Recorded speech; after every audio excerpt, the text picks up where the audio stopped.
सभी को प्रणाम। सभी स्टूडेंट एक बार क्लास में जुड़ जाइए।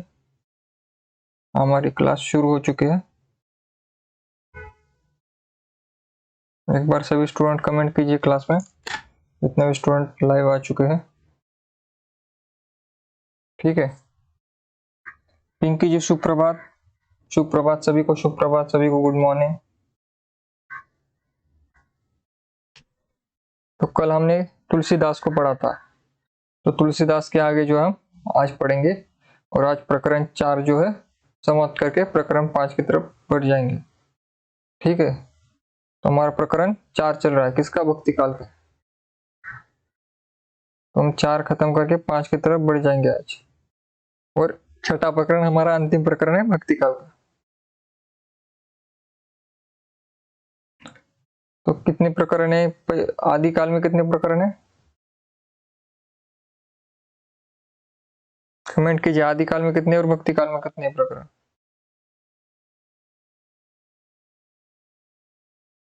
सीमा जी प्रणाम। तो कल जो है हम यहाँ तक आए थे तुलसीदास तक कि अपने दृष्टि विस्तार के कारण ही तुलसी उत्तरी भारत की समग्र जनता के हृदय मंदिर में पूर्ण प्रेम प्रतिष्ठा के साथ विराज रहे हैं। भारतीय जनता का प्रतिनिधि कवि यदि किसी को कह सकते हैं तो इन्हीं महानुभावों को। तो ये जो है पॉइंट मैंने आपको लिख कर दिया था, ये पॉइंट आपको अपने नोटबुक में लिखना है, क्योंकि ये कथन आएगा। कथन यहाँ से आएगा, ये पूरा कथन भी आ सकता है, या फिर भारतीय जनता का प्रतिनिधि कवि यदि किसी को कह सकते हैं तो इन्हीं महानुभाव को। ये कथन शुक्ल जी ने किसके लिए कहा था, ये भी पूछा जा सकता है। ये तुलसीदास के लिए,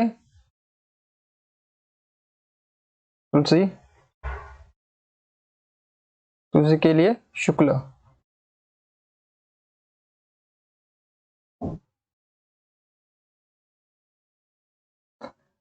ठीक है।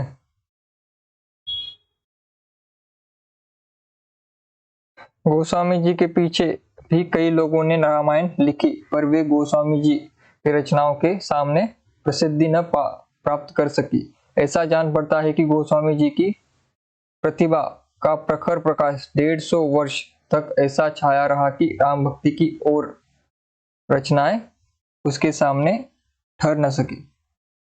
ठीक है। तो यहाँ पर गोस्वामी जी के बारे में वो कह रहे कि गोस्वामी जी ने जो भी रामायण लिखे, रामचरितमानस, उसके समान जो है कोई रचना 150 साल तक उपलब्ध नहीं हुई, कोई रचना उनके सामने टिकी नहीं।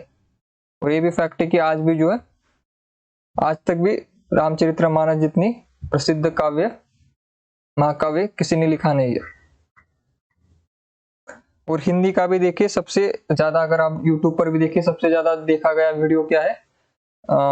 तुलसीदास रचित जो है हनुमान चालीसा, जो भारत का सबसे ज्यादा देखे जाने वाला वीडियो है। अगर हिंदी भाषा की बात की जाए तो हिंदी भाषा में सबसे ज्यादा कौन सा वीडियो सबसे प्रसिद्ध हुआ है? तो गोस्वामी जी का जो है, आप यूट्यूब पर देख सकते हैं, टी सीरीज ने जो वीडियो निकाला है चौपाइया, उस पर लगभग 300 करोड़ व्यूज है। यानी कि हमारी भारत की जितनी जनता है उसके दुगना उस पर व्यूज है। दुनिया भर के लोगों ने रामचरित जो है गोस्वामी जी रचित हनुमान चालीसा सुनी है, काफी प्रसिद्ध रचना। तो हिंदी की आप आज के वर्तमान समय को भी देखिए तो वर्तमान समय में यूट्यूब सबसे फेमस है, यूट्यूब पर सब लोग देखते हैं। और यूट्यूब पर क्या फेमस है? तुलसीदास जी की पंक्तियां फेमस है सबसे ज्यादा। कोई बॉलीवुड का सॉन्ग फेमस नहीं है। सबसे ज्यादा व्यूज तुलसीदास जी की चौपाइयों पर ही आई है, दूसरे किसी पर नहीं आया। तो तुलसीदास जी की जो महिमा है, जिनकी ये प्रसिद्धि है, इसका कोई अंत नहीं है। विश्व भर में प्रसिद्ध और सबसे बड़े कवि है। तो प्रतिनिधि कवि भी है, तो ये भी बात आपको याद रखना, प्रतिनिधि कवि शुक्ल जी ने कहा है। साथ ही साथ जो है हिंदी भाषा को क्या है, प्रतिष्ठित करने का काम अगर किसी एक के लिए दिया जाए तो वो भी गोस्वामी तुलसीदास जी का ही है। ये भी शुक्ल जी का कथन है कि सशक्त रूप, हिंदी का सशक्त रूप दिखाने के लिए जो है तुलसीदास एक ही कवि जो है जिन्हें हम दिखाकर, उनकी काव्य पंक्तियां दिखाकर हम कह सकते कि हिंदी काव्य प्रौढ़ है। तो यहाँ पर वो पंक्ति है कि यह एक ही कवि ही हिंदी को एक प्रौढ़ साहित्यिक भाषा सिद्ध करने के लिए काफी है। ये एक इंपॉर्टेंट है, ये एक लिख लीजिए, ये एक लिख लीजिए। यह एक ही कवि यह एक ही कवि है जो कि हिंदी को प्रौढ़ साहित्यिक भाषा सिद्ध करने के लिए काफी है। ये भी शुक्ल जी का कथन है, ये भी लिख लीजिए नोटबुक में। और जो मैंने अभी कहा था ये वाला भी लिख लीजिए, प्रतिनिधि कवि का। और शुक्ल के कथन तुलसीदास के लिए कैसे आपको याद करने के लिए एक ट्रिक है छोटी, ये भी शुक्ल का ही है। शुक्ल जी जब भी तुलसीदास जी का नाम लेते तो वो जी शब्द का प्रयोग करते हैं, गोस्वामी और गोस्वामी जी, ये शब्द का प्रयोग शुक्ल जी करते हैं, क्योंकि उनके लिए वो आराध्य है, उनके लिए पूजनीय भी है, उनके गुरु भी है, गुरु समान है उनके लिए। तो वो गोस्वामी जी लगाकर ज्यादा जो है, देखिए किसी कवि के लिए इतना जी नहीं लिखा जितना गोस्वामी जी के लिए लिखा है, तुलसीदास जी के लिए लिखा है। तो आपको भाषा से ही पता चलेगा कि एकदम गुरु की जैसे जी लगाकर जहां पर भाषा लिखी गई होगी वो तुलसीदास के लिए शुक्ल ही नहीं लिखी होगी, और ज्यादा तारीफ वाली भी बात होगी, एकदम श्रद्धा भाव। तो तुलसी के लिए शुक्ल के मन में क्या है, श्रद्धा भाव है, गुरु भाव है। तो उनके लिए उन्होंने गोस्वामी जी जैसे शब्दों का प्रयोग किया है, जो ऐसे शब्दों में आप उन्हें पकड़ सकते हैं। यहाँ पर भी गोस्वामी जी लिखा है, यहाँ पर भी गोस्वामी जी लिखा है, जबकि बाकी रचनाओं में देखिए ऐसे दो बार नहीं लेते। और जैसा कि आपको व्याकरण में पता है, एक बार नाम लेने के बाद दूसरी बार नाम हम नहीं लेते, इसको अशुद्धियां कहते हैं। लेकिन जब आप में श्रद्धा होती है, जब आप में प्रेम होता है किसी व्यक्ति के लिए, तो आप उनका नाम बार बार लेते हो जी लगाकर, तो आपका सारा जो है ध्यान उसी में चला जाता है। तो एक बार हम नाम लेते तो यहाँ पर अगर गोस्वामी जी लिखा है तो यहाँ पर वे लिख सकते थे। एक साथ हम दो नाम, एक व्यक्ति के डबल नाम नहीं लेते, आपको व्याकरण के नियम पता होंगे। लेकिन यहाँ पर वो भी तोड़ दिया उन्होंने, यहाँ पर भी फिर से गोस्वामी जी लिख दिया। ठीक है, तो ये शुक्ल के कथन है, ये आपको याद करना है, ये पूरा इंपॉर्टेंट है। इसके बाद भक्ति का पूर्ण स्वरूप, शुक्ल जी ने राम भक्ति में भक्ति का पूर्ण स्वरूप माना है। ये इंपॉर्टेंट कथन है, इसको भी नोट कर लीजिए, इसलिए इसे ग्रीन कलर में हाईलाइट किया गया है। ठीक है, एक बार मैं कमेंट पढ़ लेता हूं सभी के। पिंकी जी, सीमा जी, सिंह जी, सपना जी, लक्ष्मी जी, रजनीश जी, सरिता जी, सभी को गुड मॉर्निंग, सभी को सुप्रभात। सभी स्टूडेंट जो है क्लास में आ जाइए। सभी लोग ने नोटबुक तो ओपन किए ना, किसने किसने नहीं की जल्दी कमेंट कीजिए। सभी लोग नोटबुक लेकर बैठिए, और मैंने जो 2-3 पॉइंट आपको बताए थे वो नोट कर लीजिए, भक्ति काल डालकर, तुलसीदास डालकर जो है ये इंपॉर्टेंट पॉइंट नोट कर लीजिए। ये शुक्ल के कथन है और आपके सारी परीक्षाओं के लिए काम में आएंगे, टीजीटी, पीजीटी, DSSB और नेट के लिए, सेट के लिए, सारी जितनी भी हिंदी की परीक्षा होती है। साथ ही साथ अगर आप यूपीएससी भी देंगे तो उसमें भी जो है काम में आएंगे। ठीक है, तो शुक्ल जी ने क्या माना है, भक्ति की, राम भक्ति में भक्ति का संपूर्ण रूप माना है।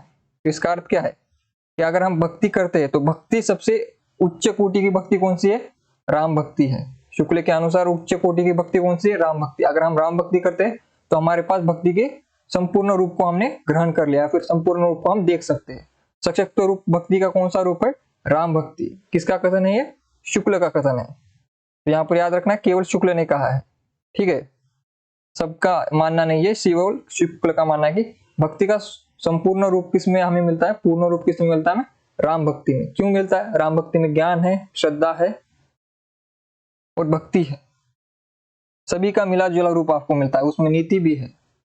लेकिन अगर आप कृष्ण काव्य देखेंगे शुक्ल जी के परिप्रेक्ष्य से, शुक्ल जी अगर कृष्ण काव्य को देखते तो वहां पर क्या कहते हैं, उसमें प्रेम ज्यादा है, उसमें प्रेम है ज्यादा, उसमें अश्लीलता है, उसमें श्रृंगारता ही है, उसमें ज्ञान की कमी है, उसमें नीति की कमी है, उसमें लोक कल्याण की कमी है, क्योंकि वहां पर केवल स्तुति है, स्तुति से लोक कल्याण नहीं होगा। तो ये बात जो है शुक्ल जी आलोचना करते हैं, लेकिन वहीं पर राम भक्ति में ये सारी बातें जो है विद्यमान है। इसलिए शुक्ल जी के अनुसार भक्ति का पूर्ण रूप, पूर्ण स्वरूप किसमें आता है, राम भक्ति में आता है। तो इसमें कोई डाउट नहीं होना चाहिए आपको, और इस कथन को आपको लिख लेना है।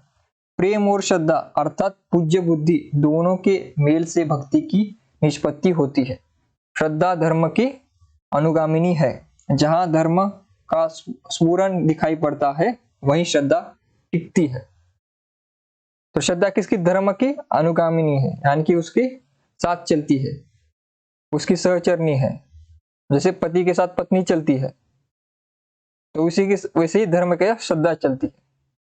और प्रेम और श्रद्धा का अर्थ है पूज्य बुद्धि, दोनों के मेल से भक्ति की निष्पत्ति होती है।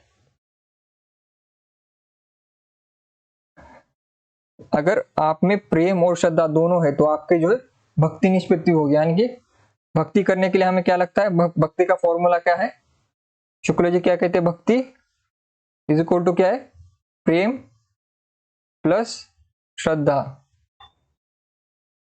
श्रद्धा यानी श्रद्धा कपूर नहीं, ठीक है, वरना श्रद्धा कपूर को याद कर लेंगे आप। तो हमें भक्ति करने के लिए क्या आवश्यक है, हमारे हृदय में चाहिए प्रेम और हृदय में चाहिए श्रद्धा। श्रद्धा और अंधश्रद्धा में अंतर होता है, ठीक है।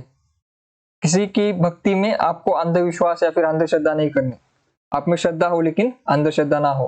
अंधश्रद्धा का अर्थ क्या होता है, आंख बंद करके पूर्ण विश्वास रखना, परख ना करना, खरी खोटी ना देखना। अगर आप ईश्वर की भी जो है आंख बंद करके भक्ति करते हो तो वो भी गलत है, वो भी भक्ति के अंदर नहीं आएगी। भक्ति में तर्क भी होता है, ऐसे ही नहीं कि आपने आंख बंद करके ईश्वर मान लिया। क्यों मान लिया, क्योंकि आपके मम्मी पापा ने कहा है, आपके गुरु ने कहा है, इसलिए आप ईश्वर मानते हो। नहीं, आपको परखना है कि क्या वो ईश्वर सच में है, उसके बाद आपको उसकी भक्ति करनी है। उसमें आप में तर्क होना चाहिए, आपकी बुद्धि होनी चाहिए, आपकी मन से आपको लगना चाहिए कि ये सही है। इसलिए नहीं कि आपके गुरु ने कहा है, इसलिए कि आपके मन को लगता है, तो तब आपकी भक्ति जागेगी। वरना ये बेमन की भक्ति किसी काम की नहीं होती, वो अंधश्रद्धा की तरफ आपको ढकेल देती है, ठीक है।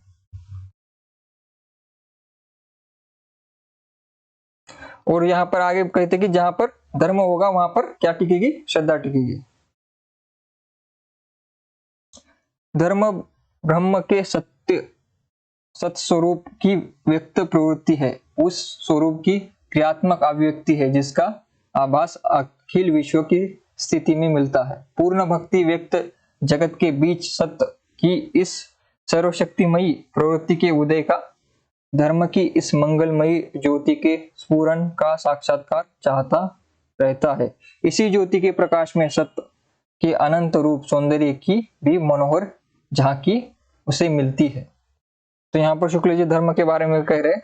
आगे है, लोक में जब कभी वह धर्म के स्वरूप को तिरोहित का अर्थ मैंने आपको बताया था, तिरोहित का अर्थ होता है नष्ट हो जाना, गायब हो जाना, समाप्त हो जाना। जब लोक में जब कभी वह धर्म के स्वरूप को तिरोहित या आच्छादित देखता है, तब मानो भगवान उसकी दृष्टि से उसकी खुली हुई आंखों के सामने से ओझल हो जाता है और वह वियोग की आकुलता का अनुभव करता है। फिर जब अधर्म का अंधकार पाड़कर धर्म ज्योति अघोम शक्ति के साथ साथ पड़ती है, तब मानो उसके प्रिय भगवान का मनोहर रूप सामने आ जाता है और वह पुलकित हो उठता है। तो जब धर्म आपके सामने से तिरोहित होता है तो क्या आ जाता है, अंधकार। लेकिन अंधकार से जब आप फिर से धर्म की तरफ आते हो तो धर्म क्या है, धर्म है ज्योति, धर्म है प्रकाश, और धर्म क्या है, अंधकार। बिना धर्म के आप अंधकार में चले जाओगे। अंधकार में चले जाना यानी कि लाइट बंद करना नहीं है, और धर्म में चले जाना है कि लाइट स्विच ऑन करना नहीं है। अंधकार यानी कि आपका मन, आपका जो है आंतरिक मन, आपके विचार सारे जो नेगेटिव तरफ जाते हैं, नकारात्मकता की तरफ, निराशा की तरफ, कुंठा की तरफ जब आप जाते हो तो आप अधर्म की तरफ जाते हो। लेकिन जब आप में सकारात्मक विचार आते हैं, जीवन सकारात्मक होता है, जीवन ऊर्जावान होता है, आपका शरीर मन दोनों ही ऊर्जावान होता है, तो तब क्या होता है, धर्म की स्थापना होती है, धर्म आपके अंदर आ जाता है। और भक्ति इसको लाने का काम करती है। भक्ति क्या लाने का काम करती है, आप में श्रद्धा लाने का काम करती है, आप में भक्ति लाने का काम करती है, आप में सकारात्मकता लाने का काम करती है। सकारात्मकता आने का कारण क्या है, सकारात्मकता आने के बाद हम क्या करेंगे, कर्म। क्या करेंगे, कर्म। क्योंकि धर्म का पहला अर्थ क्या है, धर्म किस लिए है, धर्म है ही कर्म के लिए। तो ये सब कुछ घुमा फिरा कर आपको किस लिए काम कराया जाता है, भक्ति विक्ति सब कुछ किस लिए करवाया जाता है, क्योंकि आप काम करो, जो आपको काम दिया गया है वो काम में आप मगन लेकर काम कर सको। तो अंतिम उद्देश्य क्या है भक्ति का, धर्म का, भक्ति और धर्म का अंतिम उद्देश्य क्या है कि कर्म करो, कर्म के बिना कुछ है नहीं इस दुनिया में। तो आपको गीता में भी कर्मयोग मिलेगा, आपको पूरे रामचरितमानस में भी कर्मयोग मिलेगा। पूरा राम जी का जीवन ही कर्म है। और महाभारत समय जो अर्जुन को कृष्ण बताते हैं, जो उपदेश देते हैं, उसमें भी कर्म को उन्होंने प्रधानता दी है। तो धर्म किस लिए काम करता है? कर्म के लिए। धर्म का दूसरा कुछ काम है नहीं कि प्रचार प्रसार करना, देवता को स्थापित करना, ये काम नहीं है। उनका काम है कि आप काम करो। अंतिम उद्देश्य क्या है धर्म का? कि आप काम कर सको अच्छे मन से, सकारात्मकता से। तो ये है अर्थ धर्म का, दूसरा कोई अर्थ नहीं है इसका। ठीक है। तो ये भक्ति क्यों जगाई जाती है? क्योंकि आपने देखा होगा ये परिस्थिति क्या है, आपको परिस्थिति में जाना होगा, क्योंकि विदेहवादी पद्धति से लिखा गया इतिहास है। तो आपको उस समय की परिस्थिति में जाना होगा जब आक्रमण हुआ था भारत पर, मलेच्छों का आक्रमण। मलेच्छ का अर्थ होता है जो बाहरी लोग है, उन्हें मलेच्छ कहा जाता है। तो मलेच्छ बाहरी लोगों का आक्रमण कहाँ हुआ था? भारत में हुआ था। यहाँ पर देव मंदिर गिराए जा रहे थे, पूज्य पुरुषों का अपमान किया जा रहा था। इससे हमारी जनता दब गई थी, निराशा में चली गई थी, कुंठा में चली गई थी। तो उनको फिर से खड़ा करने के लिए, फिर से उन्हें कर्मठ बनाने के लिए क्या लाया गया? धर्म, भक्ति लाई गई। तो धर्म में क्या लाई गई? भक्ति लाई गई। तो उसमें कौन आते? राम भक्ति आती, कृष्ण भक्ति आती, जिससे जनता फिर से जागरूक हुई, जनता फिर से जो है स्थापित हुई अपने कर्म में। जनता का मनोबल फिर से जाग उठा, उनकी वीरता फिर से जाग उठी। वरना अगर आयन मौके पर अगर रामानंद नामदेव अगर महाराष्ट्र से नामदेव नहीं आते, रामानंद दक्षिण भारत से उत्तर भारत नहीं आते, तो उत्तर भारत की जनता पूरी तरह से दब जाती और पूरी तरह से वहां पर जो धर्म का जो है नाश हो जाता। जो हमारा परंपरा से चलता आ रहा धर्म है उसका नाश हो जाता, और जो बाहर से आए हुए उनका धर्म जो है स्थापित हो जाता। कहां पर? भारत में। ठीक है। तो ये काम था वहां का। तो आपको धर्म के साथ राजनीति को भी जोड़ना है। धर्म के साथ राजनीति जुड़ी होती है, धर्म के साथ वहां उस समय की परिस्थिति जुड़ी होती है। हर रचना के साथ उसकी राजनीतिक परिस्थितियां, उस समय की धार्मिक परिस्थितियां, जनता की मनोवृत्ति, ये सारी बातें जो है किसी ग्रंथ पर प्रभाव डालती है। ठीक है। तो भीतर का चित्त जब बाहर सत्य का साक्षात्कार कर पाता है, तब 44 आनंद का आविर्भाव होता है और सदानंद की अनुभूति होती है। ठीक है। सदानंद की अनुभूति होती है। इसके बाद नाभादास। इसके बाद कौन है? नाभादास। तुलसीदास के बाद कौन आते हैं? नाभादास। नाभादास के भक्तमाल के विषय में लिखा है, इन चरित्रों में पूर्ण जीवन वृत्ति नहीं है, केवल भक्ति की महिमा सूचक बातें दी गई है। इसका उद्देश्य भक्तों के प्रति जनता में पूज्य बुद्धि का प्रचार जान पड़ता है। यह उद्देश्य बहुत अंशों में सिद्ध भी हुआ है। किसका कथन है? यह शुक्ल का कथन है। नाभादास की कौन सी है? भक्तिमाल। नाभादास का भक्तमाल जो है, हमने जब हिंदी साहित्य का इतिहास पढ़ा था, सबसे शुरुआत में हमने कहा शुरुआत किया था, तो सबसे पहले हमने किस रचना को पढ़ा? ये नाभादास को पढ़ा, नाभादास की भक्तमाल। तो इतिहास ग्रंथों में शुरुआती ग्रंथ ये है, लेकिन ये पूर्ण रूप में नहीं है, इसलिए हम इसे इतिहास ग्रंथ में नहीं रखते। लेकिन एक परिचय मात्र हमने इसे पढ़ा था जब हमने पहली दूसरी क्लास ली थी। 25 क्लास, अभी 25 क्लास हो गया, लेकिन आप फर्स्ट क्लास या सेकंड क्लास देखोगे तो वहां पर आपको नाभादास की भक्तमाल का उल्लेख मिलेगा, क्योंकि हमने हिंदी साहित्य इतिहास परंपरा से शुरुआत की थी। तो वहां पर नाभादास का भक्तमाल था। ये आपको याद रखना, नाभादास की रचना है भक्तमाल। इसमें क्या चरित्रों में पूर्ण जीवनवृत्ति नहीं है, केवल भक्ति की महिमा सूचक बातें दी गई है। तो नाभादास के भक्तमाल में क्या है? कवियों के बारे में लिखा गया कि उनकी भक्ति क्या है, उन्होंने क्या क्या लिखा है। तो थोड़ा बहुत शॉर्ट में जो है इसमें जानकारी है, इसलिए इसे इतिहास ग्रंथ नहीं कहा गया है। ठीक है। अपने गुरु अग्रदास के समान इन्होंने भी राम भक्ति संबंधी कविता की है। ब्रज भाषा पर इनका अच्छा अधिकार था और पद्य रचना में अच्छी निपुणता थी। तो दो बातें आपको यहाँ पर नोट करनी है कि नाभादास के गुरु कौन थे? अग्रदास। और ये किस संबंधित से, इनके संबंधी किस संबंध भक्ति शाखा से थे? राम भक्ति। लेकिन राम भक्ति है इसलिए अवधि मत लगा देना, ये है ब्रज भाषा। इनकी भाषा क्या है? ब्रज। क्योंकि नॉर्मली हमें राम भक्ति में अवधि मिलती है, लेकिन नाभादास की क्या है? ब्रज है। नाभादास की ब्रज है। और गुरु क्या है इनके? अग्रदास। अग्रदास के शिष्य नाभादास, और नाभादास की भाषा ब्रज भाषा। ठीक है। भक्ति, राम भक्ति काव्य धारा के विषय में अन्य मत क्या है ये भी हम देख लेते।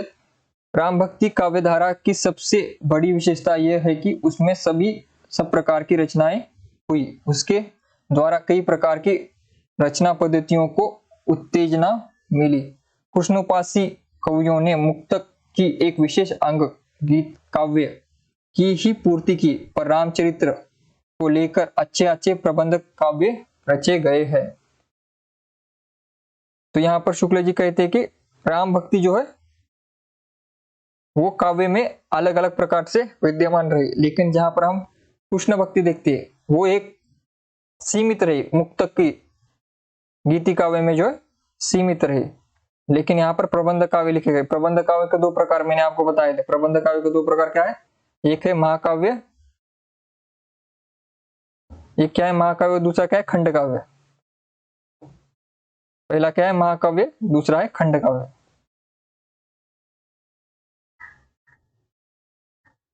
और दूसरा क्या है? खंड।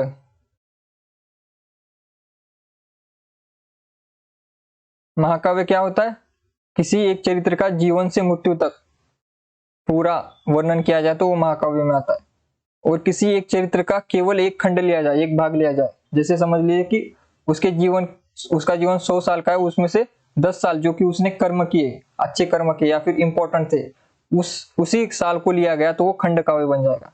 जैसे रश्मि रथी में अर्जुन का कर्म योग दिखाया गया, जब उन्होंने महाभारत में युद्ध किया था, वो उनका पूरे जीवन का इंपॉर्टेंट पॉइंट था, इंपॉर्टेंट जो है दिन थे, तो उनको ही लेकर जो है लिखा गया था, तो वो खंड काव्य बना। लेकिन अगर वही अगर कर्ण का जन्म से लेकर मृत्यु तक, उनका जब महाभारत में मृत्यु हुई थी रणभूमि में, वहां तक अगर लिखा जाता तो वो क्या बन जाता? महाकाव्य बन जाता। ठीक है। अगर जीवन के एक ही खंड को अगर लिया जाए, जीवन के किसी एक पार्ट को लिया जाए, छोटे से भाग को पूरे जीवन में से, तो उसे हम खंड काव्य कहते हैं। और अगर पूरा जीवन लिखा जाए किसी व्यक्ति का तो वो महाकाव्य में आता है। ठीक है। ये मोटी मोटी जो है परिभाषा है महाकाव्य और खंड काव्य की। और महाकाव्य खंड काव्य फारसी में इसे क्या कहा जाता है? मसनवी शैली। जैसे कि हमने पढ़ा जायसी ने मसनवी शैली में क्या लिखा है? पद्मावत भी प्रबंध काव्य है, लेकिन क्या है? फारसी से आया है। फारसी में प्रबंध काव्य के लिए क्या नाम है? मसनवी शैली। मसनवी शैली क्या होती है? उसमें गुरु की महिमा, उस समय के राजा की और ईश्वर की महिमा पहले स्तुति की जाती है, उसके बाद काव्य लिखा जाता है। ठीक है। आगे बढ़ते। पूजा जी नमस्ते, शिव जी नमस्ते, लक्ष्मी जी, संगीता जी, जो नए स्टूडेंट जुड़े हैं सभी को नमस्ते। सभी लोग एक बार क्लास को जो लाइक कर दीजिए। ठीक है। जो भक्ति मार्ग श्रद्धा के अवयव को छोड़कर केवल प्रेम को ही लेकर चलेगा, ये किसकी आलोचना कर रहे हैं? प्रेम यानी कि कृष्ण भक्ति शाखा के बारे में कह रहे हैं।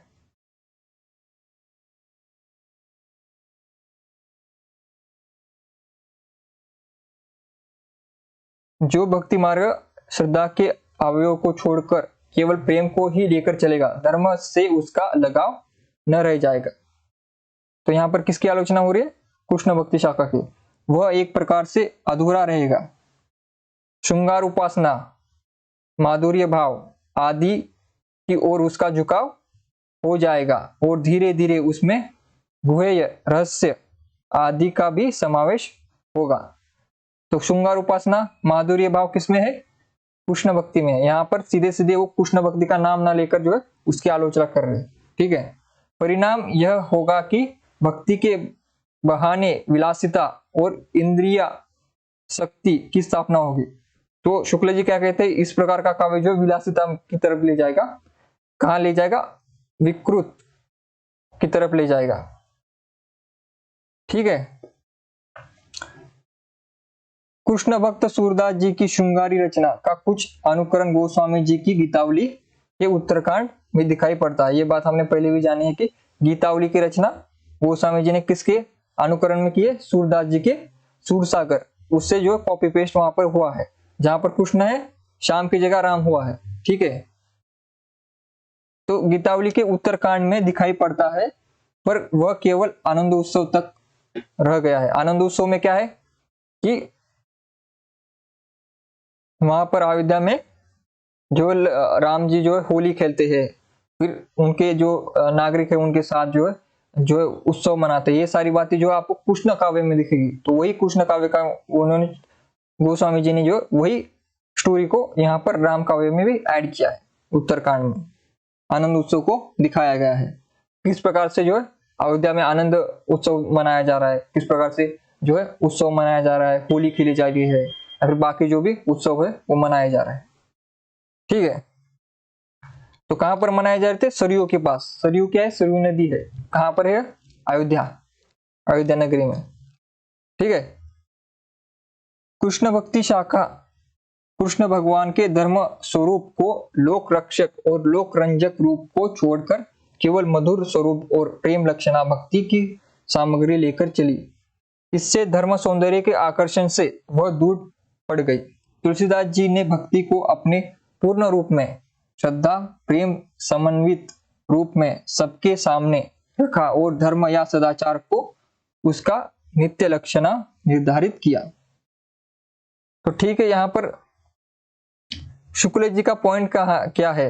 इतनी सारी बातों में शुक्ल जी का पॉइंट क्या है, जो बार बार शुक्ल जी एक ही बात को जो है 10 बार समझा रहे हैं। एक ही बात है कि कृष्ण भक्ति में प्रेम उपासना है, तो वो जो जनता के कल्याण के लिए ज्यादा कारगर नहीं रहेगी, मनोरंजन के लिए कारगर रहेगी। तो आप जो कृष्ण जी की लीला देखकर आप मनोरंजन तो ले सकते हैं, लेकिन उससे जो है आपके जीवन में बदलाव नहीं आ सकता।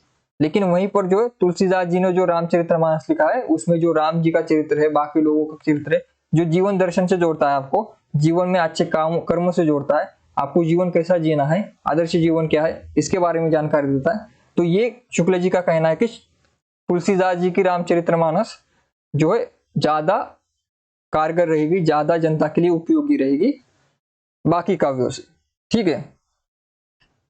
तो यहाँ पर ये केवल किसका मत है? ये शुक्ल जी का मत है, मेरा मत नहीं है, वरना आप मुझ पर चढ़ जाओगे दाना पानी लेकर, ठीक है। ये शुक्ल जी का मत है। और यहाँ पर हमारा चौथा प्रकरण खत्म हो गया। कितने प्रकरण है हमारे भक्ति काल में? 6 है, 6 प्रकरण है। और हमने 5वां प्रकरण शुरू किया है। इसके बाद फुटकल है। छठा क्या है? फुटकल है, ठीक है। प्राची जी गुड मॉर्निंग, स्नेहा जी प्रणाम, ठीक है। तो 5वां प्रकरण हमने शुरू किया है। 4 प्रकरण हमारे हो चुके हैं भक्ति काल के, और 2 प्रकरण जो बचे हुए। तो पांचवे का क्या नाम है? सगुण धारा कृष्ण भक्ति शाखा, क्योंकि ये प्रकरण के नाम भी परीक्षा में पूछे जाते हैं। शुक्ल जी इतने इंपॉर्टेंट है कि उनके टाइटल को भी पूछा जाता है, या फिर उन्होंने किस जगह पर किस पन्ने पर क्या लिखा है, इतना इंपॉर्टेंट है शुक्ल जी हमारे लिए। लेकिन इसलिए हम शुक्ल जी से ही पढ़ रहे हैं, क्योंकि कौन से प्रकरण में कौन सी बात की है उन्होंने, ये भी परीक्षा में आ जाता है, या फिर प्रकरण का नाम भी आ जाता है, और प्रकरण की संख्या भी आ सकती है, ठीक है। तो भक्ति काल में कितने प्रकरण है? भक्ति में 6 प्रकरण है, और हम 5वें प्रकरण पर चल रहे हैं। इस प्रकरण में शुक्ल जी ने शंकर को यहाँ पर समझिए, शंकर का अर्थ भगवान शिव नहीं, शंकर का अर्थ शंकराचार्य है, ठीक है। तो उन्होंने बार बार शंकर शब्द का प्रयोग किया। इससे आपको ईश्वर भगवान शिव नहीं है, शंकराचार्य है, एक आचार्य एक मनुष्य के नाम में है, ठीक है। तो जहां जहां पर शंकर शब्द आएगा वहां पर आपको क्या याद रखना है कि वो शंकराचार्य है, ठीक है, ना कि भगवान शिव, ठीक है। इस प्रकरण में शुक्ल जी ने शंकर व श्री वल्लभाचार्य के माध्यम से कृष्ण भक्ति शाखा का दार्शनिक आधार व इतिहास समझाया है। इसके बाद अष्टछाप के कवियों व अन्य कृष्ण भक्त कवियों के विषय में चर्चा की है। अष्टछाप पता है आपको? किसने शुरू किया? इसमें प्रमुख कवि कौन है अष्टछाप में? कमेंट कीजिए जरा, अष्टछाप के बारे में जो भी आपको पता है कमेंट कीजिए जल्दी। हम आगे बढ़ेंगे। श्री वल्लभाचार्य जी विक्रमी की 15वीं और 16वीं शताब्दी में वैष्णव धर्म का जो आंदोलन देश के एक छोर से दूसरे छोर तक रहा, उसके श्री वल्लभाचार्य जी प्रधान प्रवर्तकों में से थे। वल्लभाचार्य क्या प्रधान प्रवर्तकों में से थे। इनका समय क्या है, 15वीं या 16वीं शताब्दी विक्रमी संवत, विक्रमी यानी कि संवत, विक्रमी संवत हिंदू कैलेंडर, इंडियन कैलेंडर के अनुसार, जो कितना आगे है, 57 वर्ष आगे है, किससे, अंग्रेजी कैलेंडर से जो हम प्रयोग करते हैं उससे, ठीक है। तो एक छोर से दूसरे छोर यानी कि दक्षिण भारत से उत्तर भारत की तरफ जो हमारी संत परंपरा चली, ये हमारा ये भारत है, मोटा मोटा समझ लीजिए। यहाँ पर दक्षिण में अलवार थे, फिर ऊपर आने पर कर्नाटक में कौन थे, बसवेश्वर लिंगायत संप्रदाय, जो कि आपके सिलेबस में नहीं है, लिंगायत संप्रदाय। और उसके ऊपर क्या है, महाराष्ट्र, महाराष्ट्र में क्या है, वारकरी संप्रदाय। और फिर ऊपर क्या है, उत्तरी भारत, उत्तरी भारत में क्या है, दो परंपराएं में दिखती है, निर्गुण और सगुण। निर्गुण में कौन है, ज्ञानाश्री कबीर, प्रेमाश्री जयसी। और सगुण में कौन है, राम भक्ति, राम भक्ति में कौन है, तुलसीदास। कृष्ण भक्ति में कौन है, सूरदास। तो ये परंपरा है पूरे भारत की, और इसी को क्या कहते हैं हम, भक्ति आंदोलन। तो भक्ति आंदोलन केवल उत्तर भारत में नहीं, भक्ति आंदोलन पूरे भारतवर्ष में हुआ था। और शुरुआत कहां से हुई थी उसकी, दक्षिण से, दक्षिण से शुरुआत हुई और उत्तर भारत तक, सबसे अंत में उत्तर भारत में आए, ठीक है। रामानुज से लेकर वल्लभाचार्य तक जितने भक्त दार्शनिक या आचार्य हुए, सबका लक्ष्य शंकराचार्य के मायावाद और विवेकवाद से पीछा छुड़ाना था। तो विवर्तवाद से जो पीछा छुड़ाना था, जिसके अनुसार भक्ति अविद्या या भ्रांति ही ठहरती थी। तो शंकराचार्य के बाद जो भी आचार्य हुए, उन्होंने शंकराचार्य के जो मत है उसको तोड़ने का काम किया, भ्रांतियों का काम, जो भ्रांतियां चल रही थी, अविद्या चल रही थी, उसको तोड़कर जो है नया काम किया रामानुज ने। रामानुज के फिर शिष्य हुए रामानंद, उन्होंने तो और भी जो है जो बंदित शाखाएं थी उसको तोड़ा। क्या बंदी थी कि एक ही धर्म के लोग, एक ही जाति के लोग जो पूजा अर्चना कर सकते, उसे तोड़ा किसने, रामानंद ने। और किसके लिए द्वार खुल गए, सभी धर्मों के लिए, सभी जातियों के लिए, निम्न जातियों के लिए भी दरवाजे किसने खोले, रामानंद ने। और फिर उनके शिष्य कौन हुए, कबीर, जो जिन्होंने जो भी पाखंड था हिंदू धर्म में और इस्लाम धर्म में, दोनों का जो है विरोध किया, ठीक है। तो एक दिन में जो है चमत्कार नहीं होते, धीरे धीरे जो है होते। तो कबीर को कबीर बनाने के लिए इन सभी लोगों का काम था, इन सभी लोगों का आधार था, इन सभी लोगों को आना था, तब कबीर बने। ऐसे एक दिन में कोई सोचता नहीं कि आज मैं चलूंगा और पूरी दुनिया में जो भी पाखंड चल रहा है मिटा दूंगा। तो ये स्टेप बाय स्टेप चलता है, जैसे हम स्टेप बाय स्टेप पढ़ रहे हैं। तो वैसे आपका ज्ञान भी धीरे धीरे आएगा। एक दिन में जो है एक सिलेबस भक्ति काल एक दिन में कंप्लीट नहीं होता, कोई चैप्टर एक दिन में कंप्लीट नहीं होता। जो एक दिन में क्या, एक दो दिन में चैप्टर कंप्लीट कर देते, उनके पास भी ना वो खुद समझ पाते हैं, ना वो स्टूडेंट को समझा पाते। तो ठीक है, तो धीरे धीरे चलना पड़ता है। जैसे यहाँ पर भी कबीर को बनाने के लिए रामानुज जरूरी थे, रामानुज के बाद रामानंद जरूरी थे, फिर कबीर बने। और उनसे पहले भी शंकराचार्य जरूरी थे। अगर वो अयोध्या इसका भ्रांतियों का अगर प्रचार नहीं करते तो उसका खंडन कौन करता, क्योंकि वाद विवाद संवाद जो कि आपको पता है जो चक्र की तरह चलता है, अगर पहले वाद ही निर्माण नहीं होता या फिर संवाद ही निर्माण नहीं होता तो फिर वाद विवाद क्यों होता फिर।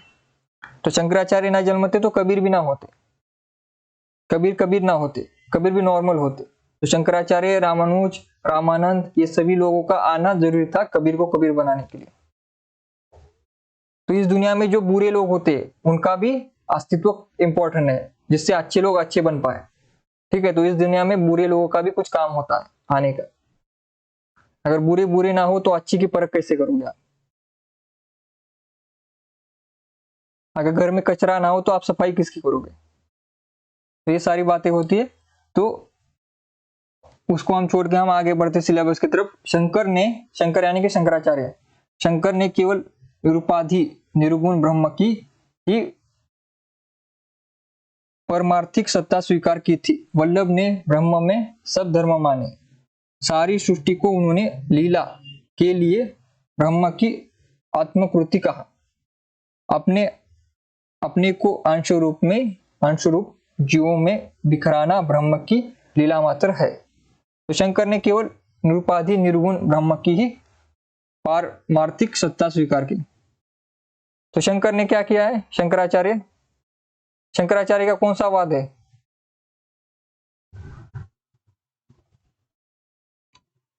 शंकराचार्य का वाद बताइए जल्दी, कौन सा है?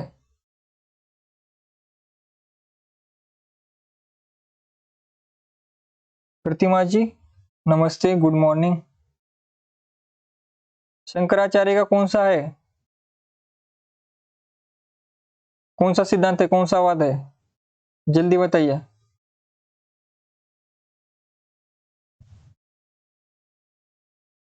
कौन सा दर्शन है शंकराचार्य का?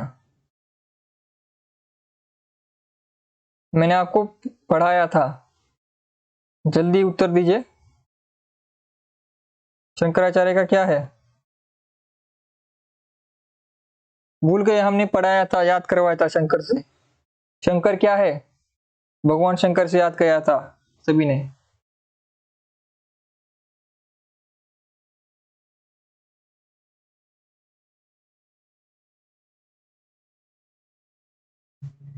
जी, अद्वैतवाद। शंकराचार्य का अद्वैतवाद था। सीमा जी ने सही उत्तर दिया है। शंकराचार्य का कौन सा था? अद्वैतवाद। अद्वैतवाद जो शंकराचार्य का था।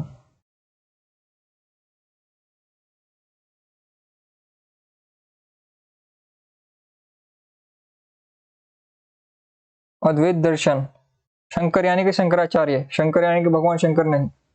इसको याद करने की ट्रिक क्या की थी? शंकर अद्भुत अद्वितीय है, उससे अद्वैत को याद किया था। तो शंकर के अनुसार यानी कि शंकराचार्य के अनुसार क्या है? ईश्वर क्या है? निर्गुण है। ईश्वर क्या है? निर्गुण है, उसका कोई आकार नहीं है। निर्गुण ब्रह्म की सत्ता उन्होंने मानी। किसने? शंकर ने। इसको याद कैसे करेंगे आप? उसको याद करने के लिए एक ट्रिक है। जैसे भगवान शंकर, भगवान शिव जो है, भगवान शिव जब आप उत्तर भारत में जब आप उत्तर भारत में देखोगे तो भगवान शिव की पूजा किस प्रकार से की जाती है? एक मनुष्य के रूप में, एक शरीर के रूप में की जाती है। शंकर भगवान और फिर उनकी पत्नी पार्वती जी और फिर गणेश जी और कार्तिक जी, ये सारे उनका परिवार दिखाया जाता है फोटो में या फिर मूर्तियों में भी। तो इस प्रकार से उत्तर भारत में उनकी पूजा की जाती है। लेकिन जैसे आप दक्षिण भारत में आओगे, महाराष्ट्र कर्नाटक में आओगे, तो कर्नाटक में आपको एक भक्ति आंदोलन दिखाई देगा जो आया था। कब आया था? अलवार के बाद 12वीं शती में आया था। कितनी? 12वीं शती में आया था। कौन सा आया था? लिंगायत दर्शन आया था। कौन सा आया था? लिंगायत दर्शन।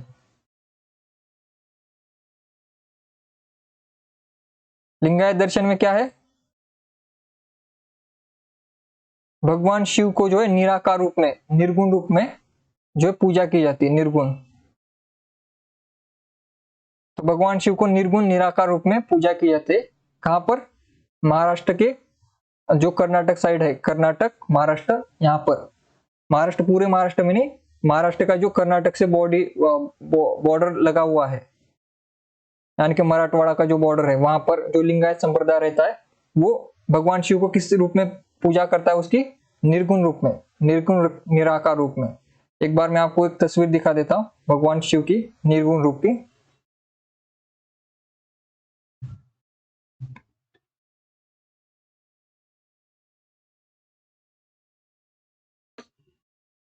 तो इससे आपको जो है शंकराचार्य को याद करना है।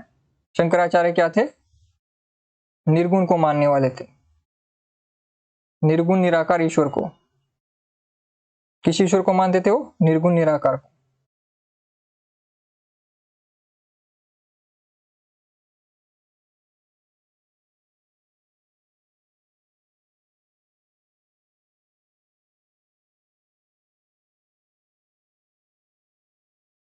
तो ये देखिए इस प्रकार से जो है, जो आपको हाथ पे ऊपर जो लिंग दिख रहा है, यह है भगवान शिव का प्रतीक, इसे कहा जाता है इष्ट लिंग।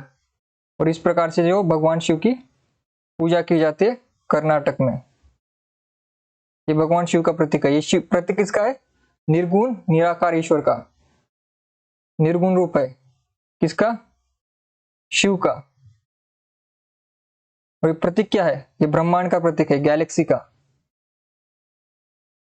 जो आप पूरी, अगर जब आप ब्रह्मांड अगर गूगल पर आप सर्च करोगे तो इस प्रकार से आपको ब्रह्मांड दिखेगा। इसमें जो हमारी गैलेक्सी आती है, मिल्की वेज आते हैं, फिर हमारे सूर्यमाला आती है जिसमें सूरज, और फिर बाद में जो है हमारा पृथ्वी इसके अंदर ही है। और ऐसे करोड़ों सूर्य है किसमें? ब्रह्मांड में। अगर आप ब्रह्मांड का चित्र अगर गूगल पर सर्च करोगे तो वो इसी प्रकार से आएगा। तो शिव क्या है? ब्रह्मांड है। तो यहाँ पर जो शिव की आराधना की जाती है, तो शिव क्या है? ब्रह्मांड को ही ईश्वर माना गया है जिसके अंदर हम रहते हैं। ठीक है। तो जो शिवलिंग है, शिवलिंग भी आप देखिए, शिवलिंग जो हम स्थापित करते हैं उसकी भी जो आकार है वो आपको दिखेगा। जब आप फोटो सर्च करोगे तो इसी प्रकार से आएगा। शिवलिंग इस प्रकार से होता है, ऊपरी छोर और नीचे जो डस्ट होता है। अगर आप आकाश गंगा देखोगे तो इसी प्रकार से जो चित्र आपको दिखाई देगा। तो शिव भगवान प्रतीक क्या है? ब्रह्मांड का प्रतीक है भगवान शिव। तो इस प्रकार से पूजा कहां पर की जाती है? दक्षिण भारत में, खास करके कर्नाटक में। तो इससे आपको याद करना है शंकर जी का अद्वैत दर्शन, निर्गुण ब्रह्म। इतना सब कुछ कहने बताने की जरूरत क्या पड़ी? क्योंकि आप शंकराचार्य को याद कर लो निर्गुण ब्रह्म से।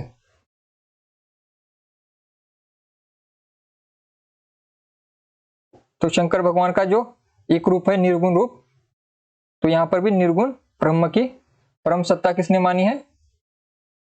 शंकराचार्य ने। ठीक है। तो आपको याद रखना है शंकराचार्य का अद्वैत वेदांत, जिसमें उन्होंने ब्रह्म को निर्गुण माना है।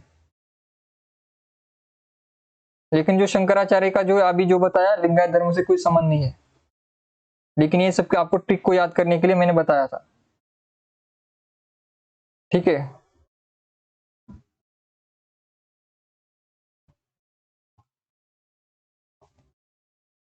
वल्लभ ने ब्रह्म में सर्व सब धर्म माने। सारी सृष्टि को उन्होंने लीला के लिए ब्रह्म की आत्मकृति कहा। अपने को अंश रूप में जीवों में बिखरना ब्रह्म की लीला मात्र है। तो वल्लभाचार्य के ईश्वर क्या है? कण कण में बसे है राम वाले। तो वल्लभाचार्य के जो ईश्वर है वो क्या है कि हर एक व्यक्ति में जो है ईश्वर का एक अंश है। तो ऐसे सारे अंशों से मिलकर क्या बनता है? ईश्वर बनता है। ये किसका सिद्धांत है? वल्लभाचार्य का। ठीक है। तो वो क्या करते हैं? बिखरना ब्रह्मा की लीला मात्र, उनकी लीला है कि वो सबके अंदर विद्यमान रहते हैं।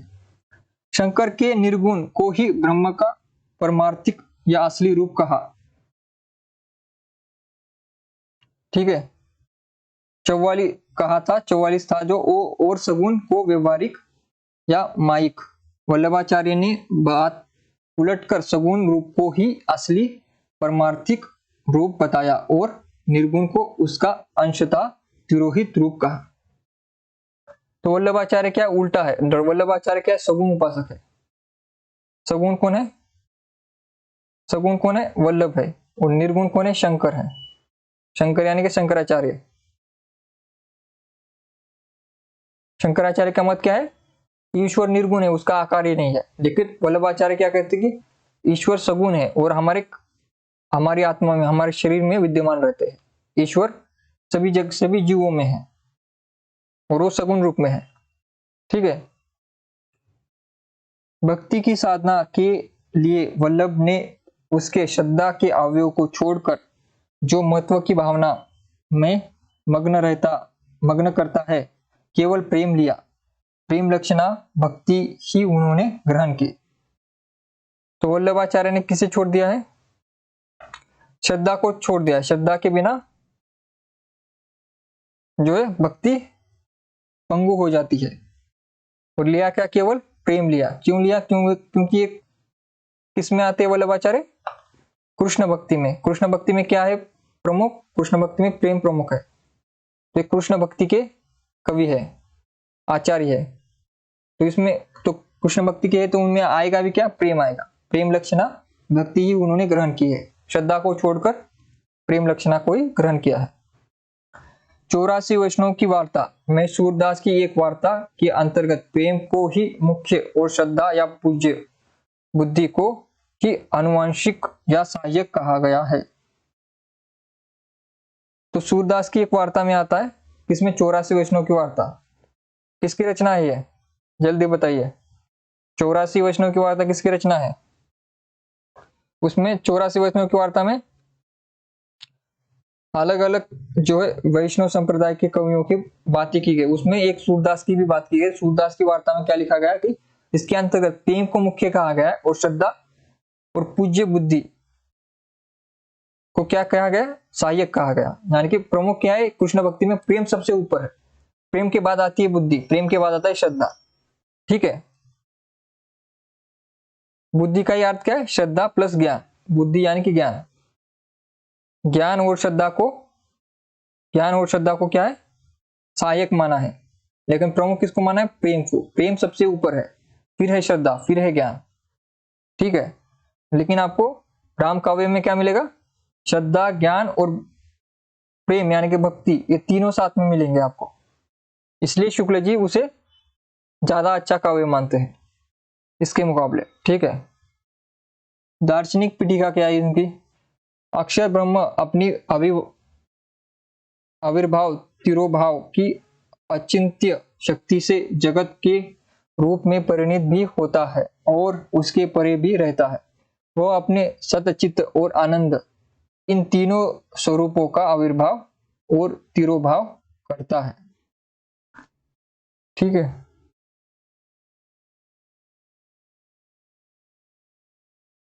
ये उत्तर आया गोकुलनाथ, और किसी का उत्तर नहीं आया।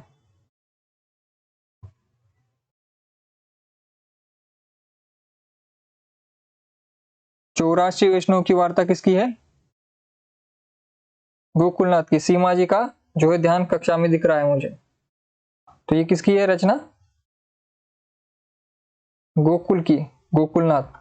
तो इसे याद कैसे करोगे आप,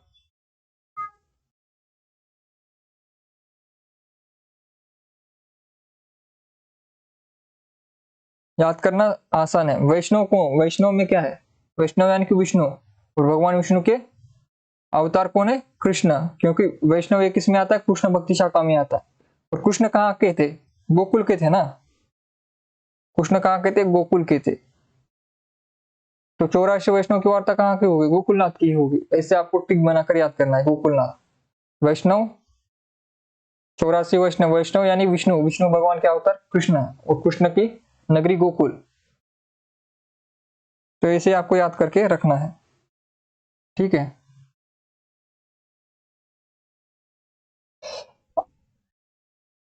इसके बाद जीव में सत और चित्त का आविर्भाव रहता है पर आनंद का तिरोभाव। जड़ में केवल सत का आविर्भाव रहता है, चित्त और आनंद दोनों का तिरोभाव। माया कोई वस्तु नहीं। श्री कृष्ण ही परम ब्रह्म है जो दिव्य गुणों से संपन्न होकर पुरुषोत्तम कहलाते हैं। आनंद का पूर्ण आविर्भाव इसी पुरुषोत्तम में, पुरुषोत्तम रूप में रहता है। अंत यही श्रेष्ठ रूप है। तो आप देखेंगे कि जैसे आप कृष्ण भक्ति में आएंगे, कृष्ण भक्ति के शाखा के सारे कवि किसे ईश्वर मानते हैं, किसे सबसे बड़ा ईश्वर मानते हैं, अंतिम सत्य किसे मानते हैं, कृष्ण को। अंतिम ईश्वर किसको मानते हैं, कृष्ण को।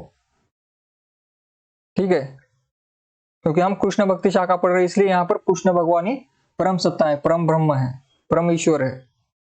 लेकिन हम राम भक्ति में पढ़ेंगे तो राम ही ईश्वर है।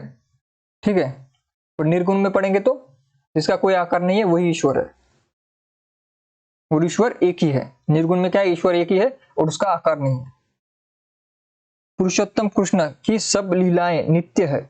वे अपने भक्तों के लिए व्यापी वैकुंठ में, जो विष्णु के वैकुंठ से ऊपर है, अनेक प्रकार की क्रीड़ाएं करते रहते हैं। गोलोक इसी व्यापी वैकुंठ का एक खंड है, जिसमें नित्य रूप में यमुना, वृंदावन, निकुंज इत्यादि सब कुछ है। भगवान की इस नित्य लीला सृष्टि में प्रवेश करना ही जीवन की सबसे उत्तम गति है। तो यहाँ पर क्या कहना चाहते, दार्शनिक पीठिका क्या है इनकी, दार्शनिक आधार क्या है इनका, कि जो भगवान विष्णु है, भगवान विष्णु कहाँ पर रहते हैं, वैकुंठ में। आपको पता, वैकुंठ उनका धाम है जहां पर वो रहते हैं। लेकिन वैकुंठ से ऊपर क्या है, व्यापी वैकुंठ। व्यापी वैकुंठ यानी कि पृथ्वी, और पृथ्वी पर कौन रहते, भगवान कृष्ण। पृथ्वी पर भगवान कृष्ण आए, यहाँ पर उन्होंने लीलाएं की। यहाँ पर जो लोगों के साथ वो आए, उनकी खुशी दुख में वो उन्होंने साथ दिया, उनको खुश किया, उनको आनंदित किया, उनके दुख दूर किए। तो उस वैकुंठ से बड़ा वैकुंठ कौन है, व्यापी वैकुंठ कौन है, ये है जहां पर यमुना नदी है, वृंदावन है, निकुंज है, ये सभी सुंदरता यहाँ पर है। तो स्वर्ग यहाँ पर है, कहाँ पर, पृथ्वी पर। क्यों स्वर्ग पृथ्वी पर है, क्योंकि ईश्वर हमारे साथ यहाँ पर रहते हैं। कहाँ पर, पृथ्वी पर हमारे साथ, वृंदावन में। ठीक है, तो ये दार्शनिक आधार किसका है, कृष्ण भक्ति शाखा के लोगों का। ठीक है, और इसी पृथ्वी लोक पर जन्म लेना, ये यहाँ पर भगवान कृष्ण की लीलाओं में सहभाग लेना, उनके साथ रहना और इस जीवन को जीना ही सबसे उत्तम गति है, यानी कि सबसे अच्छा कर्म। या फिर सबसे अच्छा क्या हो सकता है कि पृथ्वी पर जन्म लो, इससे अच्छा कुछ नहीं है। ठीक है, ये कहना चाहते हैं कृष्ण भक्ति शाखा के दार्शनिक। अभी पुष्टि मार्ग, पुष्टि मार्ग किस में आता है, कृष्ण भक्ति शाखा में ही आता है पुष्टि मार्ग, क्योंकि हमने कृष्ण भक्ति शाखा शुरू की है, तो यहाँ पर सभी कृष्ण कृष्ण ही, कृष्ण भक्ति के बारे में ही आएगा सब कुछ। प्रेम साधना में वल्लभ ने लोक मर्यादा और वेद मर्यादा दोनों का त्याग विधेय ठहराया।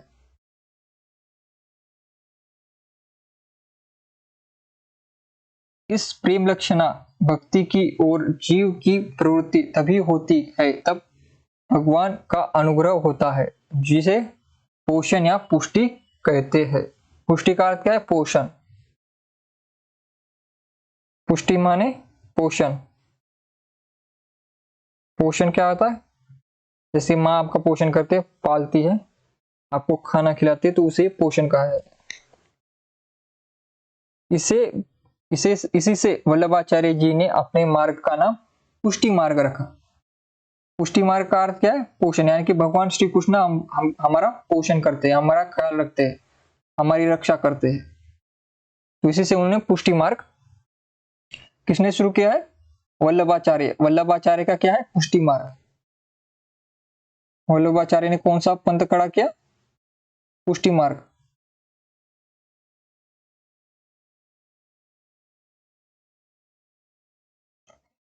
वल्लभाचार्य का पुष्टि मार्ग। उन्होंने जीव की 3 प्रकार माने हैं। पुष्टि जीव जो भगवान के अनुग्रह का ही भरोसा रखते हैं, और दूसरा क्या है, और नित्य लीला में प्रवेश पाते हैं। मर्यादा जीव जो वेद की विधियों का अनुसरण करते हैं और स्वर्ग आदि लोक प्राप्त करते हैं। और प्रवाह जीव जो संसार के प्रभाव में पड़े सांसारिक सुख की प्राप्ति में ही लगे रहते हैं। तो वल्लभाचार्य ने 3 प्रकार के मनुष्य माने हैं। पहला मनुष्य कौन है, पुष्टि जीव, जो कि भगवान के अनुग्रह का ही भरोसा रखता है और नित्य लीला में प्रवेश पाता है। यानी कि जो पहला व्यक्ति है जो कि ईश्वर पर भरोसा रखता है, यानी कि जो कुछ होगा ईश्वर के द्वारा ही होगा। ईश्वर पर भरोसा रखने वाला और ईश्वर की जो लीला है उसको समझने वाला है कि जो कर रहे हैं वो अच्छा ही हो रहा है, बुरा भी हो रहा है तो ईश्वर ने कुछ अच्छा सोचा होगा हमारे लिए आगे के लिए। ये जिसमें भरोसा होता है वो कौन सा जीव होता है, पुष्टि जीव होता है, यानी कि ईश्वर को ही परम सत्ता मानने वाला, और जो कुछ इस दुनिया में होने वाला है या फिर जो कुछ उसके साथ घटित होगा वो सारा ईश्वर के अनुकंप से हुआ है, उनके आशीर्वाद से हुआ है, उनका इसमें सहभाग है। वो है पुष्टि जीव, जो कि सब कुछ अपनी डोर किसके हाथ देता है, ईश्वर के हाथ, कि मैं ईश्वर की कठपुतली हूं और ईश्वर जिस प्रकार से मुझे नचाएगा उस प्रकार से मैं नाचूंगा। ये होता है पुष्टि जीव। दूसरा कौन सा है, मर्यादा जीव, जो वेद की विधियों का अनुसरण करते हैं और स्वर्ग आदि लोक प्राप्त करते हैं। तो दूसरा कौन है, दूसरा जीव कौन है, वेद। वेद यानी कि हमारे 4 वेद हैं। कितने वेद हैं हमारे, 4। और ये 4 वेदों में जो कर्मकांड लिखा गया है, उन सभी को मानने वाला, और जो यानी कि रूढ़ी परंपरा से चलने वाला दूसरा जीव है। जिसमें कर्म भी आता है, धर्म भी आता है, ज्ञान भी आता है, ये सारी बातों को मानने वाला जो भी वेदों में लिखा गया है, वेदों का अनुसरण करने वाला जीव कौन सा होता है? मर्यादित जीव होता है। और वो स्वर्ग नरक की सारी बातों को मानता भी है और इसमें लीन रहता है। और तीसरा जीव कौन सा है?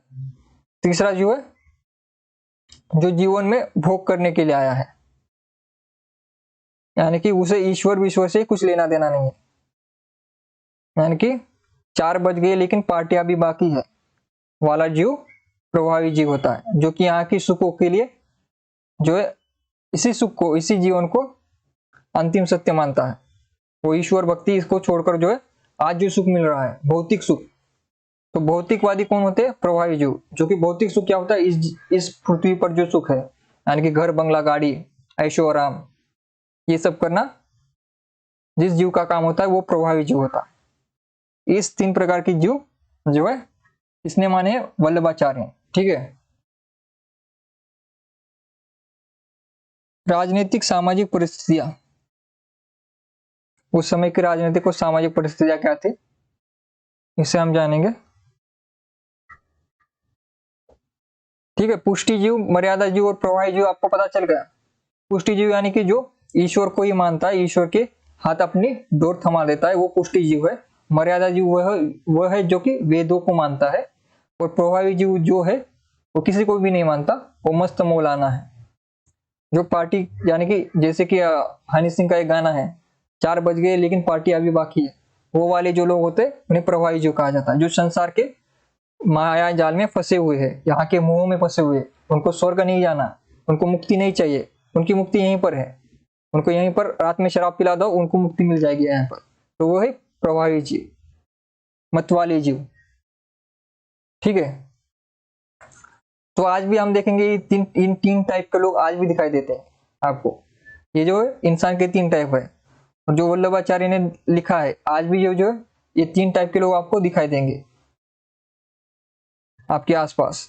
और अभी वर्तमान समय में प्रभावी जीव का जो है संख्या दिन ब दिन बढ़ती जा रही है, इनकी पॉपुलैरिटी बढ़ती जा रही है। पहले इनकी पॉपुलैरिटी कम थी जरा, लेकिन अभी प्रभावी जीवों का जो दौर आने लगा है। और एक दूसरा कौन सा दौर है? मर्यादित जीवों का भी दौर चल रहा है। पुष्टि मार्ग का कम हो गया है अभी। राजनीतिक सामाजिक परिस्थितियां, कृष्णशय्य नामक एक प्रकरण ग्रंथ में वल्लभाचार्य ने अपने समय की अत्यंत विपरीत दशा का वर्णन किया है, जिसमें उन्होंने वेद मार्ग या मर्यादा मार्ग का अनुसरण अत्यंत कठिन दिखाई पड़ता है। उनको क्या वेद या फिर मर्यादा मार्ग उनको कठिन लगता है, इसलिए उन्होंने कौन सा मार्ग चुना? पुष्टि जीव का, यानी कि भक्ति करो और ईश्वर पर आस्था रखो। बाकी वेद पुराण ये कठिन बातें पढ़कर रटकर कोई बात नहीं, सिर्फ ईश्वर पर आस्था रखो, ईश्वर सब भला करेगा। यह है पुष्टि मार्ग। तो उनकी कृष्णशय नामक एक प्रकरण ग्रंथ है, तो ये किसका है? वल्लभाचार्य का। उसमें उन्होंने क्या कहा कि वेद मार्ग कठिन है, इसलिए कौन सा मार्ग उन्होंने अपनाया? पुष्टि मार्ग। ठीक है। सरल भक्ति। देश में मुसलमानी साम्राज्य अच्छी तरह दृढ़ हो चुका था। हिंदुओं का एकमात्र स्वतंत्र और प्रभावशाली राज्य दक्षिण का विजयनगर राज्य रह गया था। विजयनगर में एक हिंदू राजा थे दक्षिण में। ठीक है। तो वहां पर ही हिंदुओं की शक्ति रह गई थी दक्षिण में, क्योंकि दक्षिण में ज्यादा मुसलमान आए नहीं। जबकि 12वीं शती में भी जो है आप देखेंगे, जब 12वीं शती तक जो है महाराष्ट्र के नीचे कर्नाटक तक जो है मुसलमान आए नहीं थे 12वीं शती तक। उसके बाद धीरे धीरे आने लगे, लेकिन तब तक जो दक्षिण उत्तर भारत में मुसलमान आ चुके थे, लेकिन दक्षिण भारत में मुसलमानों का सत्ता नहीं थी और ज्यादा समय तक चली भी नहीं। उनकी सत्ता कहाँ रही? ज्यादातर उत्तर भारत में, क्योंकि महाराष्ट्र में उनको आगे भी चलकर जो है बहुत खतरे उठाने पड़े। महाराष्ट्र से नीचे जाना उनके लिए मुश्किल था, ऊपर उन्होंने राज्य आसानी से कर लिया।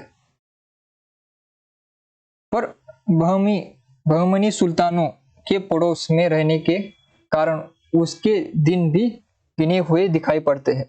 इस्लामी संस्कार धीरे धीरे जमते जा रहे थे। सूफी पीरों के द्वारा सूफी पद्धति की प्रेम लक्षणा भक्ति का प्रचार कार्य धूम से चल रहा था। एक और निर्गुण पंथ के संत लोग वेद शास्त्र की विधियों पर से जनता की आस्था हटाने में जुटे हुए थे। निर्गुण पंथ के कौन लोग हैं? दो है, एक ज्ञानाश्रय वाले, ज्ञान वाले, और दूसरे सूफी वाले। सूफी खुद मुसलमान थे और ज्ञानाश्रय वाले जो भी थे वो निम्न जाति से आते थे ज्यादातर, तो उनका वेदों से, दोनों का वेदों से दूर दूर तक संबंध नहीं था, तो उन्होंने वेद छात्रों को हटाने का काम करना शुरू किया था। पंथ वल्लभाचार्य ने अपने पुष्टि मार्ग का प्रवर्तन बहुत कुछ देश काल देखकर किया। देश काल का अवतरण कैसा था? एक तो देश काल में मुसलमानों की सत्ता आ चुकी थी, दूसरा क्या था, ज्ञानाश्रय और सूफी मार्ग से क्या हो गया था, वेदों का खंडन तो चल ही रहा था पहले से। तो इस समय अगर वेदों की बात अगर कोई करता तो उनका जो है पंथ आगे नहीं चल पाता था, तो इसलिए उन्होंने थोड़ा सोच विचार करके क्या किया, पुष्टि मार्ग निकाला और वेदों को छोड़कर क्या है, सरल भक्ति भाव को अपना लिया, जिससे उनका पंथ चल पड़ा, वरना वो पंथ वहीं पर बंद हो जाता, क्योंकि वर्तमान वहां का समय ऐसा नहीं था कि वेद और पुराणों का ग्रहण किया जाए। वेद और पुराणों का वहां पर खंडन होता ही रहा था। एक तो सत्ता मुसलमानों की आ चुकी थी, वो तो वेदों को जलाने में लगे हुए थे। दूसरा निर्गुण पंथ में ज्ञानाश्रय और सूफी ऐसे लोग थे जो कि वेदों को मानते ही नहीं थे। तो उस समय पर कोई एक व्यक्ति आकर कहे कि चलो वेदों की तरफ बढ़ते हैं, वेदों की तरफ लौटो, तो क्या उनकी कोई बात सुनता? नहीं सुनता। इसलिए उन्होंने पुष्टि मार्ग का प्रवर्तन किया। पुष्टि मार्ग क्या है? पुष्टि जो क्या है, जो भगवान के अनुग्रह का ही भरोसा रखता है, यानी भगवान अनुकंपा करेंगे, भगवान आशीर्वाद देंगे, भगवान सपोर्ट करेंगे, भगवान के आशीर्वाद से सब कुछ चंगा होगा। ठीक है, ये जो सरल मार्ग है वो वल्लभाचार्य ने अपना लिया। रामानुजाचार्य के समान वल्लभाचार्य ने भी भारत के बहुत से भागों में पर्यटन और विद्वानों से शास्त्रार्थ करके अपने मत का प्रचार किया। तो ये भी घुमक्कड़ थे, कौन? वल्लभाचार्य। और उन्होंने देशाटन किया, देश में हर जगह पर जाकर वहां पर के विद्वानों से चर्चा की, शास्त्रार्थ किया और अपने मत का प्रचार किया। किसने? वल्लभाचार्य ने। वल्लभाचार्य कौन है? कौन है वल्लभाचार्य? कृष्ण भक्त है।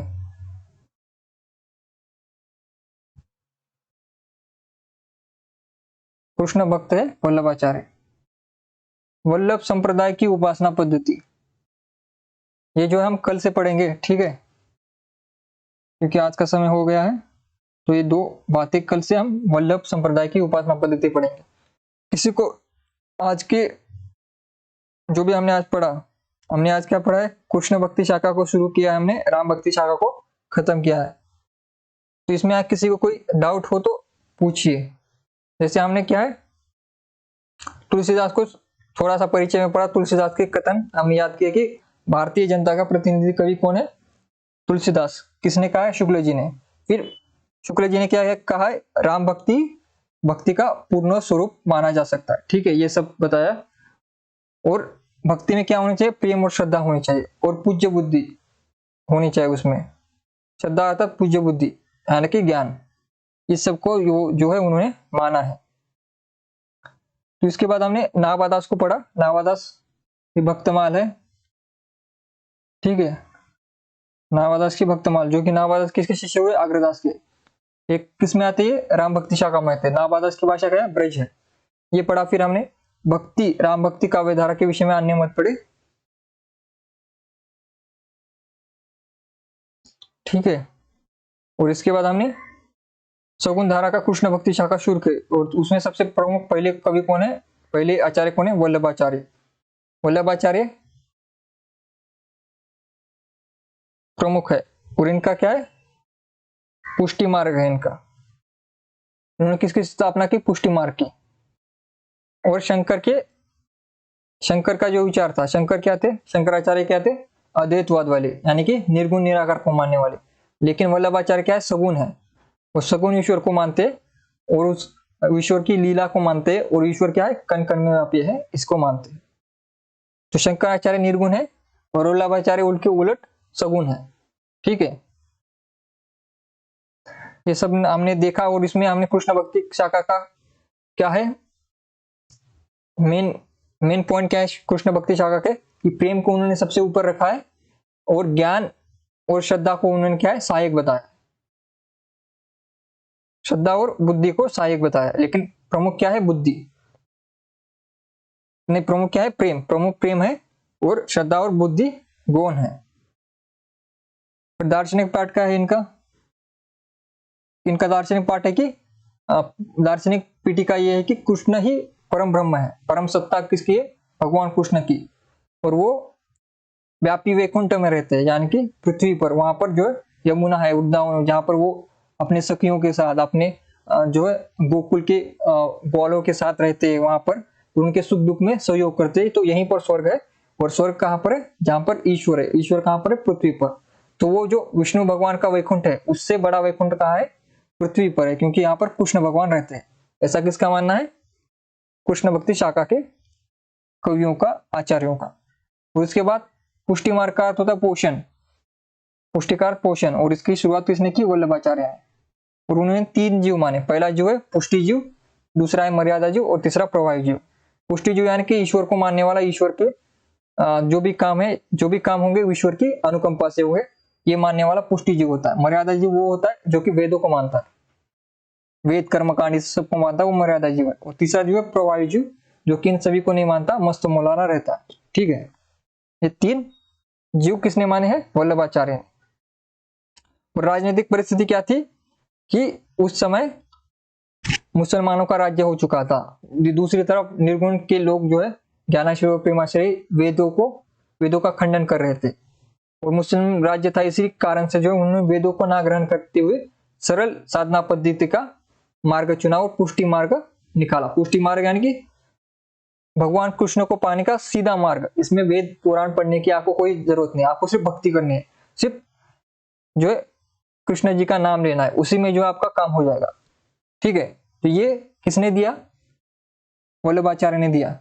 ठीक है, ये सूत्र किसने दिया? वल्लभाचार्य ने। यानी कि ईश्वर को सीधे भक्ति से आप प्राप्त कर सकते हो, आपको वेद ग्रंथ पढ़ने की आवश्यकता नहीं, आपको कर्म कांड करने की, पूजा करने की आवश्यकता नहीं है। तो ये मार्ग क्यों निकाला? क्योंकि उस समय की राजनीतिक परिस्थितियां क्या थी? राजनीति में मुसलमान थे, और धार्मिक परिस्थितियां, समाज में, जनता में किसका प्रभाव था? निर्गुण लोगों का और सूफी लोगों का। ठीक है, इसलिए इनका खुद का मत कृष्ण भक्ति को जो है जीवित रखने के लिए उन्होंने इस मार्ग को अपनाया। ठीक है, तो कल हम वल्लभ संप्रदाय की उपासना पद्धति को पढ़ेंगे। इसमें किसी को डाउट हो तो कमेंट कीजिए अभी, वरना क्लास खत्म होने के बाद आप कमेंट बॉक्स में भी कर सकते हैं। कल की क्लास जिसने नहीं देखी वो देख ले, फर्स्ट पेपर की। कल की क्लास में हमने इंपॉर्टेंट टॉपिक जो है पढ़ाया था, आगमन और निगमन विधि, जिसका जो है परीक्षा में प्रश्न आता है हर साल। आगमन विधि क्या है, निगमन विधि क्या है, केवीएस में भी आता है, पीजीटी में भी आता है, टीजीटी में भी आता है, सब प्रकार की एग्जाम में आता है। पेडागोजी का सब्जेक्ट है वो। तो आप कौन सी भी परीक्षा दो, या फिर कौन सी पढ़ाई करो, या फिर आपको आगे चलकर शिक्षक बनना है, तो शिक्षक में भी आपको आगमन और निगमन दोनों पद्धति का प्रयोग करना पड़ता है पढ़ाने के लिए। तो ये दोनों पद्धति आपको याद होनी चाहिए। तो कल की क्लास में आपको आसान भाषा में वो बताया गया था। तो जिन्होंने नहीं देखी क्लास, 4 बजे हमारे फर्स्ट पेपर की क्लास होती है, वो देख ले रिकॉर्डिंग क्लास। और जो भी आज के रिकॉर्डिंग क्लास के स्टूडेंट है, जो बाद में देखेंगे, जिनकी संख्या ज्यादा है रिकॉर्डिंग क्लास के स्टूडेंट की, उनका अगर कोई डाउट हो तो वो कमेंट बॉक्स में जो है कमेंट कर सकते हैं कि उनका डाउट है।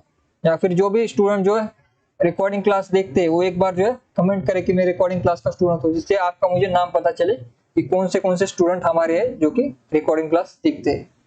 ठीक है, तो आज किसी का कोई डाउट हो वल्लभाचार्य के संदर्भ में, कृष्ण भक्ति शाखा, राम भक्ति शाखा, भक्ति काल, आदि काल, या फिर हिंदी साहित्य लेखन पद्धति, जो कि हमने विगत 25 क्लासों में इतना सब कुछ कवर किया है, इसमें कोई डाउट हो तो कमेंट कर सकते हैं। ठीक है, कोई डाउट नहीं? ठीक है, आज की क्लास यहीं पर हम समाप्त करते हैं। फिर सभी का धन्यवाद। 4 बजे क्लास होगी हमारी, हर दिन 11 बजे और 4 बजे हमारी क्लास होती है। 11 बजे हमारे पेपर 1 की क्लास होती है हिंदी साहित्य, पेपर 2 की 11 बजे पेपर 2 हिंदी साहित्य, और 4 बजे पेपर 1 जनरल पेपर एनटीए की, एनटीए यूजीसी नेट का। ठीक है, सभी का धन्यवाद।